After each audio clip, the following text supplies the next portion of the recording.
नमस्कार, स्वागत है आपका एबीपी न्यूज में। आपके साथ मैं हूं अखिलेश आनंद। तो नए रंग, नए ढंग, नए तेवर और नए कलेवर के साथ एबीपी रिपोर्टर की अब हम शुरुआत करेंगे।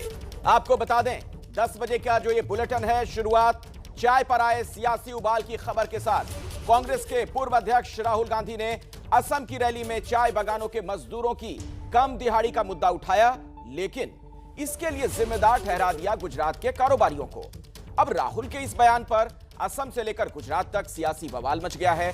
गुजरात के सीएम विजय रूपाणी ने राहुल के इस बयान को गुजरातियों का अपमान बता दिया। ये क्या है पूरा मामला, क्या है ये पूरी लड़ाई, आपको एक रिपोर्ट दिखाते हैं। चाय पर चुनावी उबाल, राहुल के बयान पर बवाल।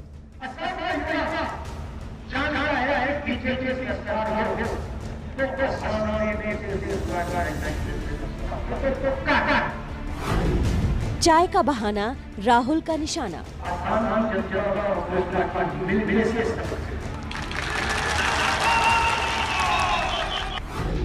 रूपाणी ने बताया गुजरात के कारोबारियों का अपमान।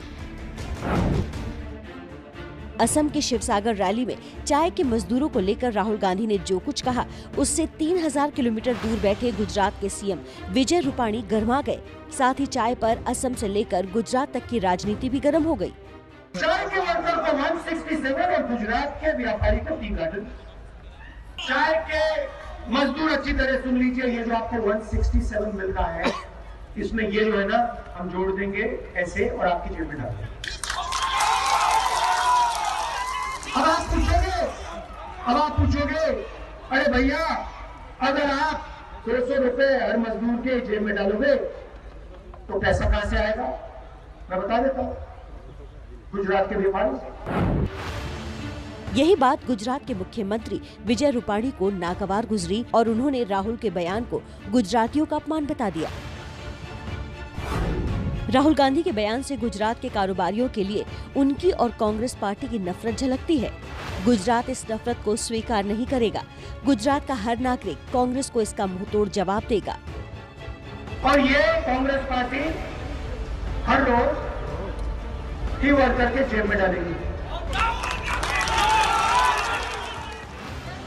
असम के मजदूरों को रोजाना 167 रुपए की जगह 365 रुपए देने के वादे और गुजरात के कारोबारियों पर निशाने का ताल्लुक न तो सिर्फ मजदूरों से है और न ही गुजरात के कारोबारियों से, बल्कि इसका गढ़ विधानसभा चुनाव से जुड़ता है।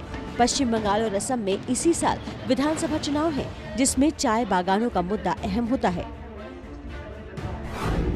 असम की 126 में से 35 और पश्चिम बंगाल की 15-16 सीटों पर चाय बागान के मजदूर निर्णायक भूमिका निभाते हैं। पश्चिम बंगाल के दार्जिलिंग, कलिम्पोंग, जलपाईगुड़ी, अलीद्वारपुर और उत्तरी दिनाजपुर इलाके में चाय बागान से जुड़ा मुद्दा अहम माना जाता है। राहुल का बयान भले ही असम और पश्चिम बंगाल चुनाव को लेकर हो, लेकिन रूपाणी ने इसमें गुजरात के कारोबारियों का मुद्दा चुनकर अगले साल होने वाले विधानसभा चुनाव के लिए केतली चढ़ा दी है। इससे पहले प्रधानमंत्री मोदी भी असम की रैली में चाय के जरिए भारत की पहचान पर चोट का आरोप लगा चुके हैं। कुछ दस्तावेज सामने आए हैं जिनसे खुलासा होता है कि विदेश में बैठी कुछ ताकतें चाय के साथ भारत की जो पहचान जुड़ी है उस पर हमला करने की फिराक में। तो कुल मिलाकर ये समझा जा सकता है कि चाय के मुद्दे को हर पार्टी अपने लिहाज से लगातार गर्व करने में जुटी हुई है। एक तरफ राहुल की कोशिश 5 साल बाद असम में वापसी की है, तो वहीं गुजरात में रूपाणी 2017 में कड़ी टक्कर देने वाली कांग्रेस पर अभी से बढ़त बनाने में जुट गए हैं। जी हाँ, ये मुद्दा गर्म हो चुका है। इसके तमाम मायने मतलब भी निकाले जा रहे हैं। कहा यह भी जा रहा है कि कांग्रेस को गुजरात में इसका नुकसान हो सकता है। राहुल गांधी ने जिस तरीके से ये बयान दिया है, इसी मसले पर हम बातचीत करेंगे। हमारे साथ कई खास मेहमान जुड़े, उनसे मैं आपका परिचय करवा दूं। दिल्ली यूनिवर्सिटी के प्रोफेसर हैं अवनिजेश अवस्थी हमारे साथ जुड़ चुके हैं और कांग्रेस के प्रवक्ता सुरेंद्र राजपूत भी हमारे साथ मौजूद हैं। आप दोनों का बहुत बहुत स्वागत। और पहला सवाल सुरेंद्र राजपूत जी आपसे है। बीजेपी कह रही है कि गुजरात के लोगों का आपने अपमान कर दिया, राहुल गांधी का यह बयान। अखिलेश भाई, ये भारतीय जनता पार्टी बड़ी अजीब पार्टी है। इसके राज में ना जहां भी चुनाव होते हैं वहां की अस्मिता खतरे में आ जाती है। यूपी बिहार में चुनाव हो तो गाय खतरे में आ जाती है, असम में चुनाव हो तो चाय खतरे में आ जाती है, और गुजरात में लोकल बॉडीज के इलेक्शन हो रहे हो और ये आपस की अपनी खींचातान से जुटे हुए हो, तो गुजराती व्यापारी खतरे में आ जाते हैं। एक्चुअल में खतरे में हम दो और हमारे दो हैं। सच बात यह है कि गुजरात के व्यापारियों का तो राहुल जी ने सम्मान किया है। उन्होंने कहा है कि साहब आपको हम चाय के बागानों के जो पैसे हैं जो कम मिल रहे हैं 167 रुपए, अगर हम उनको 350 रुपए से ऊपर कराएंगे तो कहां से कराएंगे? तो कहा उन्होंने गुजरात के व्यापारियों से। अरे भाई इतने समृद्ध व्यापारी हैं, इतने अच्छे हैं, हम दो और हमारे दो वाले हैं, अगर उनकी जेब से कुछ थोड़ा बहुत पैसा गरीब आदमियों को चला जाएगा तो इसमें गुजरात के अपमान की कहां से बात हो गई? आप इस चीज को देखिए, ये तो सम्मान की बात है। चलिए मैं इसका जवाब ले लेता हूं। प्रोफेसर अवनिजेश अवस्थी जी, आप सुन रहे हैं, सुरेंद्र राजपूत कह रहे हैं कि ये तो सम्मान की बात है, इसमें अस्मिता की बात कहां से आ गई और फिर इसमें गुजरात के लोगों की बेइज्जती कहां से हो गई? खतरे में तो कांग्रेस की अस्मिता है जो कहीं भी नहीं जीत पा रही। और जहां तक पैसा देने की बात है चाय के बगानों को, तो वहां तो कांग्रेस की सरकार रही है। सुरेंद्र जी तब कितना पैसा देती थी? तब कम करके दे दिया क्या 167 रुपए जो दे रहे हैं? पहले ज्यादा देते थे, अब कम कर दिया क्या? भैया सब जगह तुम रहे हो, 70 सालों से रहे हो, क्या क्या किया तुमने वो बताओ ना। कि हम इतना देते थे, अब क्यों हो रहे हो? सही बात तो ये है कि अब देश की जनता को पक्ष के साथ साथ विपक्ष भी चुनना पड़ेगा। विपक्ष जिस तरीके की हरकतों पे उतरा है ना, ऐसे विपक्ष को जो इररिलेवेंट हो चुका है, जो देश विरोधी तत्व हैं, उनको साफ करना पड़ेगा बिल्कुल एकदम। और सही बात है कि कांग्रेस को और इस परिवार को गुजरात से तो खास नफरत है। ये तो बार बार नजर आती है, एक बार नहीं बार बार लगातार हर बार नजर आती है। जब भी जहां भी जैसा हो, आप अगर इनके सोशल मीडिया पे देख लीजिए जिस तरीके से गुजरात के बारे में चुटकुले मजाक बनाए जाते हैं, उसमें आप देख लेंगे कि गुजरात से तो इनकी नफरत जग जाहिर है। और वहां जाकर के क्यों बोल रहे हैं, आसाम में जाकर के क्यों बोल रहे हैं, चाय के बागान में पूरे देश के बारे में बोले ना, मजदूरों को कितना मिलना चाहिए। सुरेंद्र राजपूत जी एक बात बताइए, जो प्रोफेसर अवनिजेश अवस्थी कह रहे हैं उसका तो आप जवाब दीजिएगा, लेकिन इसमें एक बात मैं और जोड़ देता हूं। बार बार आप लोग संविधान की दुहाई देते हैं और वो बात सही भी है, संविधान के मुतालिक ही सारी बातें होनी चाहिए। तो संविधान में ये बात भी तो है, इस बात का भी जिक्र भी तो है कि देश का कोई भी नागरिक अपनी नौकरी के लिए, कमाने खाने के लिए देश के किसी भी हिस्से में जा सकता है। गुजरात के लोग भी वहां पर जा रहे हैं, असम में। सवाल मेरा यह है आपसे कि आखिर इसमें दिक्कत क्या है? ठीक है, वहां के लोगों की बात वो करते, राहुल गांधी वहां के मजदूरों की बात करते, लेकिन गुजरात से तुलना करने की क्या आवश्यकता थी? गुजरात के जो भी व्यापारी हैं उनसे मैंने पहले पक्ष में भी जवाब दिया। अभी अवनिजेश अवस्थी जी को तो पहले तो इनका असलियत का परिचय दीजिए। संघ के कार्यकर्ता हैं और संघ समर्थक हैं, इनको ये संघ के प्रवक्ता हैं और ये इतने ही जहर बोलेंगे कांग्रेस के बारे में, ये हमें उम्मीद है, क्योंकि इनका बाकी चीजों में पढ़ाई लिखाई नहीं, सिर्फ कांग्रेस को गाली देने इनकी पढ़ाई लिखाई है। हम आपको हर आदमी हर जगह जा सकता है, व्यापार कर सकता है, भारत देश एक है, इसमें कहीं कोई दो राय नहीं। मैं तो फिर से कह रहा हूं कि गुजरात के व्यापारियों का तो श्री राहुल गांधी जी ने सम्मान बढ़ाया है, और हम दो हमारे दो वालों को आप बागान देंगे, हम बागान के मजदूरों को उन हमारे दो वालों से उचित दर दिलवाएंगे, इसमें कहीं कोई दो राय नहीं है। इसमें तो आपको भी समर्थन करना चाहिए अपने की। और गुजरात ही नहीं, देश की अस्मिता तब खतरे में आती है जब नरेंद्र मोदी जी अमेरिका में जाके बोलते हैं कि अब की बार ट्रंप सरकार, तब पूरा देश की अस्मिता और विदेश नीति खतरे में आती है। तब खतरे में विदेश नीति आती है जब बिना बुलाए आप पाकिस्तान लाहौर में बिरयानी खाने चले जाते हैं। देश की अस्मिता तब खतरे में आती है जब हमारा सर्वशक्तिमान प्रधानमंत्री किसी चीन के प्रधानमंत्री को झूले में बैठा करके चाय पिला रहा होता है। चलिए मैं इसका जवाब लेता हूँ। प्रेम शुक्ला जुड़ चुके हैं मेरे साथ, भारतीय जनता पार्टी के नेता। जी आता हूँ सुरेंद्र जी। हाँ अवनिजेश जी जल्दी से, छोटे में मैं प्रेम शुक्ला का रुख करना चाहूंगा जल्दी से। 10 सेकंड मैं सिर्फ 10 सेकंड। देश की अस्मिता और देश की सब पर खतरा आता है सिर्फ एक बात से, जब एक पार्टी दूसरी पार्टी से चुपचाप समझौता करती है, यहाँ पर बैठ के कहती है हमारी जीन ले गया, जमीन ले गया, तो रद्द करो समझौता, लात मारो उस चीन को, लात मारो ना उस चीन को। यहाँ बैठ के क्या कहते हैं, चुपचाप उसको यहाँ की इंफॉर्मेशन देते हो, उसको इंफॉर्मेशन देते हो, यहाँ की सूचनाएं आदान प्रदान करते हो ना। शर्म नहीं आती कि जिस चीन को हमारी जमीन ले गया, जिस चीन को उससे समझौता करते हैं जाकर के वहां पर। अधिनिवेश प्रेम शुक्ला जी, चलिए ये व्यक्तिगत बातचीत नहीं होनी चाहिए, हम लोग किसी मुद्दे पे बात कर रहे हैं, एक दूसरे पर हमें प्रहार नहीं करना है और ना ही हम भाषाई मर्यादा को खोना है, उसका भी हमें ध्यान रखना है। ठीक है, चलिए अब मैं प्रेम शुक्ला जी का रुख करना चाहूंगा। अब निजेश अवस्थी जी और सुरेंद्र राजपूत जी, आप लोगों ने अपनी बात कह दी है। प्रेम शुक्ला मेरे साथ जुड़ गए, भारतीय जनता पार्टी के नेता। प्रेम शुक्ला जी, इसमें अस्मिता की बात कहां से आ गई, गुजरात की अस्मिता की बात? सुरेंद्र राजपूत कह रहे हैं कि ये लोग जानबूझकर आप लोग ये चुनावी शिगुफा छोड़ रहे हैं। देखिए, मुझे पूरा विश्वास है कि सुरेंद्र राजपूत जी मेरी बात को संयम से सुनेंगे, क्योंकि मैं उनको बहुत धैर्य और संयम से सुना है। संकट है राहुल गांधी के लिए कि उत्तर प्रदेश के चुनाव के पहले कहेंगे कि उत्तर प्रदेश के बच्चे जो है महाराज जाकर भीख मांगते हैं। उत्तर प्रदेश चुनाव के पहले 2012 में राहुल गांधी ने बयान दिया कि उत्तर प्रदेश के बच्चे कब तक जो है महाराज जाकर भीख मांगेंगे, यानी उत्तर प्रदेश के लोग भिखारी हो गए उनकी निगाह में। रामपुत्र भिखारी और रोमपुत्र जो है भीख देने वाला हो गया। पंजाब में जाएंगे तो कहेंगे पंजाब के लोग नशे में डूबे हुए हैं। अब असम पहुंचे हैं तो गुजरात के लोगों का अपमान करने पर आमादा हो गए हैं। साहब, आपको भारतीयों के प्रति इतना अपमान का भाव क्यों है? आप रोम पुत्र हैं ना साहब, कहिए गर्व से कहो मैं इटालियन हूं, लेकिन आप इसके नाम पर पंजाब के लोगों को, महाराष्ट्र के लोगों को, गुजरात के लोगों को, उत्तर प्रदेश के लोगों का अपमान करना बंद कर दें।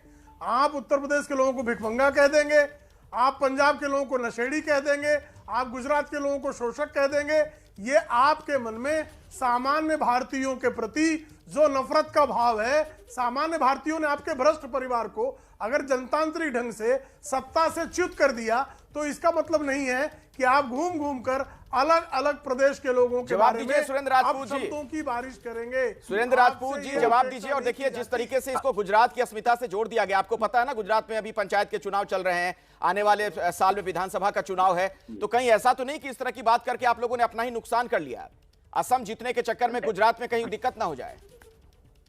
प्रेम शुक्ला जी का लखनऊ में स्वागत। हम जितने धैर्य से मैंने प्रेम शुक्ला जी की बात सुनी, उम्मीद करता हूं प्रेम शुक्ला जी भी उतने ही धैर्य से मेरी बात सुनेंगे। सच बात यह है कि पूरा देश जानता है कि किसने पूरा देश जानता है कि किसने क्या कहा और किस तरीके से देश का अपमान किसने किया। देश का अपमान तब हुआ जब अब की बार मोदी सरकार, जो ट्रंप सरकार का नारा अमेरिका में भारतीय प्रधानमंत्री ने लगाया। स्वतंत्र विदेश नीति 70 साल में पहली बार ऐसा हुआ कि भारत के प्रधानमंत्री को सिर नीचा देखना पड़ा। देश का अपमान तब हुआ जब लाहौर में बिना बुलाए नवाज शरीफ के यहाँ बिरयानी खाने प्रधानमंत्री जी चले गए और उसके बाद कुछ भी नहीं हुआ और उसके बाद हमारे साथ पठानकोट हुआ। देश का अपमान तब हुआ जब आईएसआई आ गई पठानकोट में जांच करने के लिए, और देश का अपमान तब भी हुआ जब चीन जो है हमारे 20 सैनिकों की शहादत ले गया और गलवान पर आज भी वो काबिज है। और देश का अपमान तब भी हुआ जब हमारे प्रधानमंत्री उनको चाय पिलाते रहे और उसके बाद चीन हमारे एरिया को घेरने। चलिए प्रेम शुक्ला जी जवाब दीजिए। अपमान की जो बात आप कर रहे हैं कि गुजरात के लोगों का अपमान हुआ, सुरेंद्र राजपूत इस बात को बहुत दूर तक लेकर चले गए, वो अपमान को कई और तरीके से परिभाषित कर रहे हैं, कई उदाहरण गिनवा दिए उन्होंने। बहुत अच्छा हुआ, अब इसका उत्तर भी सुनेंगे।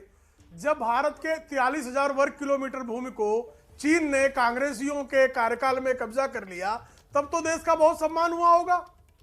तब देश का बहुत सम्मान हुआ जब 26/11 में हमारे देश में भारत की वाणिज्यिक राजधानी पे पाकिस्तान के कमांड और कंट्रोल सेंटर से हमला हो रहा था और भारत के प्रधानमंत्री एयरफोर्स के अधिकारी बार बार कह रहे थे कि हम एयर स्ट्राइक करने की पोजीशन में हैं, और डॉक्टर मनमोहन सिंह भयवश कांग्रेस के प्रधानमंत्री एयर स्ट्राइक की परमिशन नहीं देते थे। जब हमारे लोगों ने बालाकोट में घुसकर मारा तो कहने लगे खून की दलाली है। बालाकोट में पाकिस्तान के आतंकवादियों को भारत के फौजी घुसकर मारते हैं तो ये खून की दलाली होती है साहब। और आपकी स्थिति ये है कि आप जो है स्वयं अमेरिका में, मेरा आरोप नहीं है, जिन डॉक्टर सुब्रमण्यम स्वामी को आजकल बहुत कोट करते हैं कांग्रेस के लोग, उन डॉक्टर सुब्रमण्यम स्वामी का आरोप है कि देश का एक युवराज कोकीन के साथ अमेरिका के एयरपोर्ट में पकड़ा गया और भारत की सरकार ने उस बेचारे युवराज को किसी तरह छुड़ाया। ये मेरा आरोप नहीं है, ये डॉक्टर सुब्रमण्यम स्वामी का आरोप है। जिन डॉक्टर सुब्रमण्यम स्वामी को आजकल, चलिए हम मुद्दे पर आते हैं, देखिए बात फिर हम लोग व्यक्तिगत होने लग जाते हैं। दिक्कत ये है, बड़े मुद्दे पर हम लोग जो बात करें उसी पर हम रहे तो बेहतर है। मैं आता हूं आपके पास प्रेम शुक्ला जी, भारत के प्रधानमंत्री को, प्रेम शुक्ला जी मैं आपके पास आऊंगा। हमारे साथ कांग्रेस के नेता भी हैं सुरेंद्र राजपूत, उनके पास भी हम जाएंगे, लेकिन दर्शकों को पहले हम जरा सुनवाना चाहेंगे कुछ और बयान भी। आरजेडी के सांसद हैं मनोज झा और कांग्रेस के नेता हैं उदित राज। उन्होंने भी इस मुद्दे पर अपनी टिप्पणी की है। क्या कहा गया उनकी तरफ से, सुनिए आप। मैं समझता हूं कि ये इस तरह का कमिटमेंट, मुद्दे चुनाव के ऐसे ही होने चाहिए। चुनाव के मुद्दे आसमानी नहीं होने चाहिए, जो हमारे नेता प्रतिपक्ष तेजस्वी जी ने बिहार में कर दिखाया। अब 12,000 वोट का डिफरेंस हुआ, शासनादेश में वो जाने दीजिए, लेकिन चुनाव जन सरोकार पे हो, चुनाव दवाई पे हो, कमाई पे हो, सिंचाई पे हो, सुनवाई पे हो, चुनाव थाली की साइज पे हो। यही लोकतंत्र का मूल है।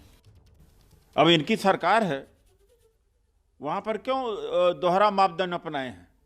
असमीज के लिए अलग, बंगाली के लिए अलग, गुजराती के लिए अलग, गुजरात प्रदेश के लिए अलग, असम के लिए अलग, दो पैमाना। ये बात प्रमुखता से उठनी चाहिए। असम के जो टी गार्डन के मजदूरों को उठाना चाहिए कि हमारे लिए इतना कम वेतन दे रहे हैं, अपने लोगों के लिए ज्यादा देते हैं। तो प्रधानमंत्री तो सबके प्रधानमंत्री हैं, इसके अलावा भी उन्हीं की सरकार है। तो भैया ऐसा दोहरा मापदंड क्यों अपना रहे हैं प्रधानमंत्री जी? इसका जवाब दें प्रधानमंत्री। उदित राज ने जो कहा उसी से जुड़ा मेरा सवाल है। प्रेम शुक्ला जी जवाब दीजिएगा, अगर वहां पर मजदूरी कम मिल रही है असम में चाय बागान में काम करने वाले लोगों को, तो राहुल गांधी वो मुद्दा क्यों ना उठाएं? इसमें क्या दिक्कत है? क्यों हाय तौबा?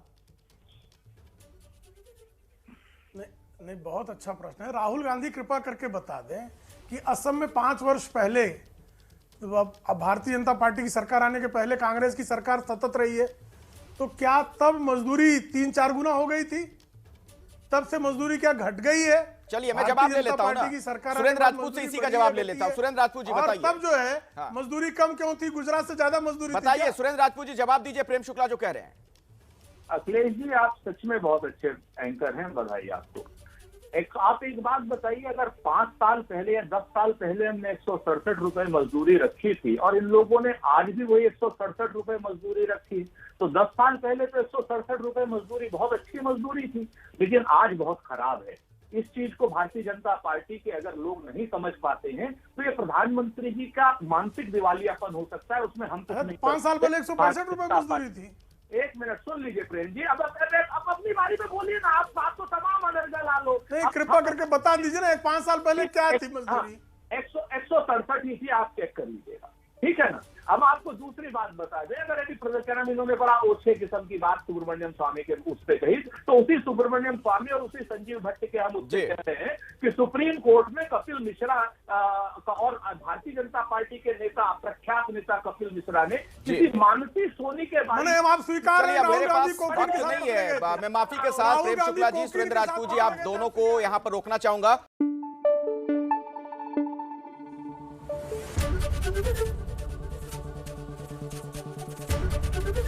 एबीपी न्यूज आपको रखे आगे।